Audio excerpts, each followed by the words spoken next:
দেখুন বন্ধুরা, আজকে আমি একটা গোবিন্দভোগ চাল দিয়ে সন্দেশ করে আপনাদের কাছে দেখাবো। আপনাদের করে আমার চালটা আমি পরিষ্কার করে রেখে দিয়েছি, ধুয়ে একদম রেখে দিয়েছিলাম। আর এখানে আছে কাঠবাদাম, আমল কাঠবাদাম, এগুলোকে আমি ঘি দিয়ে আগে ভেজে নেব। দেখুন বন্ধুরা, আমার কড়াটা তেতে গেছে, এটা আমি এবার ঘি দিয়ে দেবো।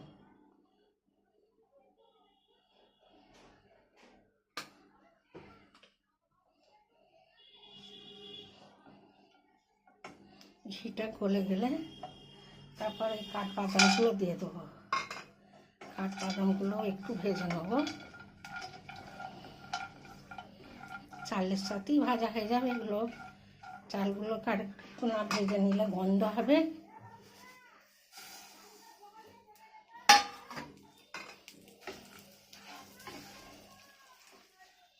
চালগুলোকে ঘি দিয়ে ভেজে নেবো ভালো করে, সুন্দর করে, একটু মানে সেন্টটা আসবে যখন একটু, তখনই নামিয়ে নেব। দেখুন বন্ধুরা, আমার চালটা ভাজা হয়ে গেছে, দেখতেই পাচ্ছেন আপনারা। দেখুন সাদা হয়ে গেছে আর খুব সুন্দর একটা সেন্ট বেরিয়েছে, গোবিন্দভোগ চাল। এবার এটাকে আমি ঠান্ডা করে মিক্সিতে দিয়ে গুঁড়িয়ে নেব। আমি গ্যাসটা অফ করে দিয়েছি। দেখুন আমার একদম এটা চালটা ভাজা হয়ে গেছে, খুব সুন্দর। এটাকে আমি এবার নামিয়ে ঠান্ডা করে নেব। এই যে একটা মিক্সি জার নিয়েছি, এতে চালগুলো সব দিয়ে দেবো।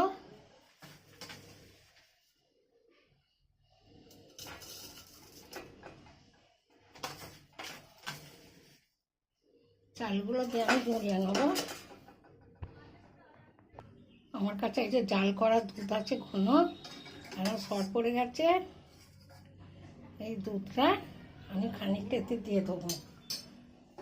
এই যে দিয়ে চালটাকে গুঁড়িয়ে নেব। শর্টটা পড়ে গেছে, এতে চালের সঙ্গে গুঁড়োনো হয়ে যাবে। এইভাবে আমি এটাকে গুঁড়িয়ে নিয়ে আসবো। দেখুন বন্ধুরা, আমার চালটা একদম গুঁড়িয়ে নেশা হয়ে গেছে। এই যে ভালো করে গুঁড়িয়ে নিচ্ছি মিক্সিতে। আমি কিন্তু দানা দানা রেখেছি, দানা দানা থাকলে এটা খেতে ভালো লাগবে। এবার কড়াইতে আমি দুধ দিয়ে দেবো।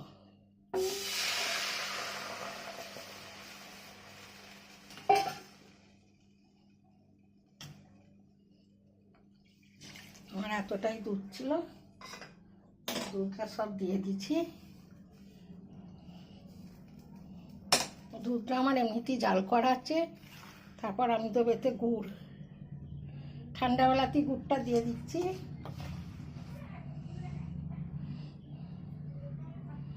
এটা আমার পাটালি গুড় নয়, এটা আমার আখের গুড়। এখন আখের গুড়টাই বেশি পাওয়া যাচ্ছে, পাটালি পাওয়া যায় না। আখের গুঁড়ো খুব সেন্ট হবে, চিনির থেকে ভালো। চিনিটা একদমই ভালো নয় খাওয়া।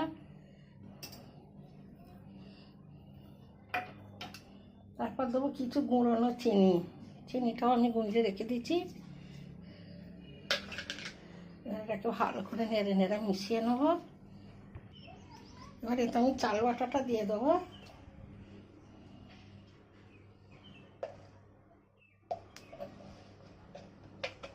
গোবিন্দভোগ চালটা ভালো করে সুন্দর করে দিয়ে দেবো, ভালো করে।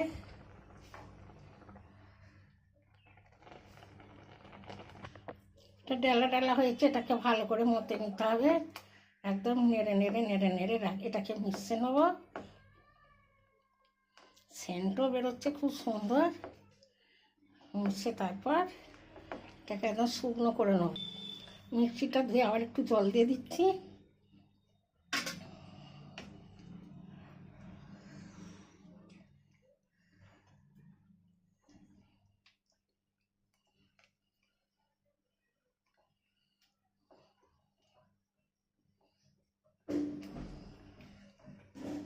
এত সুন্দর সেন্ট বেরোচ্ছে।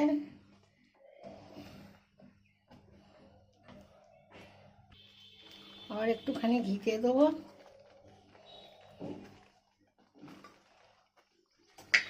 ঘিটা দিয়ে আবারও মিশিয়ে নেবো।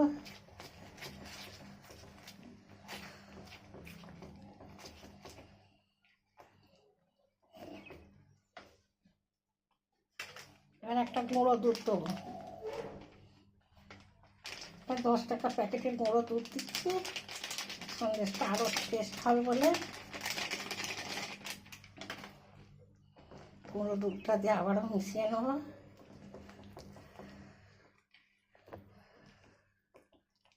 এটা ডেলা থাকবে না, এ মারতে মারতে ডেলা একদম নরম হয়ে যাবে।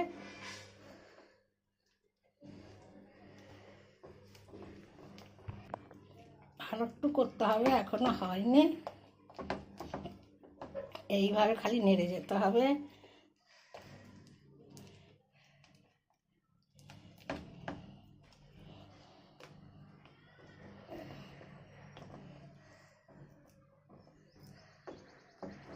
আর একটুখানি হবে।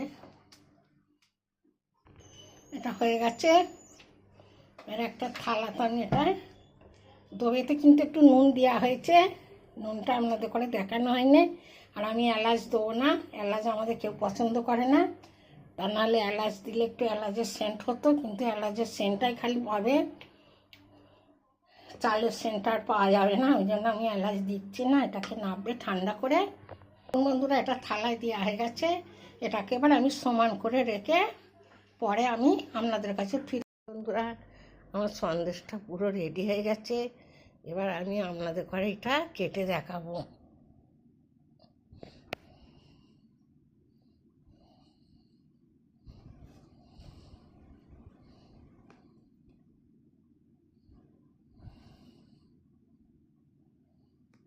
আমি আগে কেটে নিয়ে তারপর দেখাচ্ছি।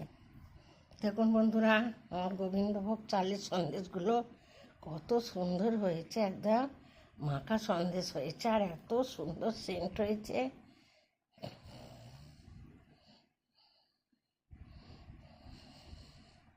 এই রেসিপিটা ভালো লাগলে লাইক, শেয়ার, কমেন্ট করে দেবেন।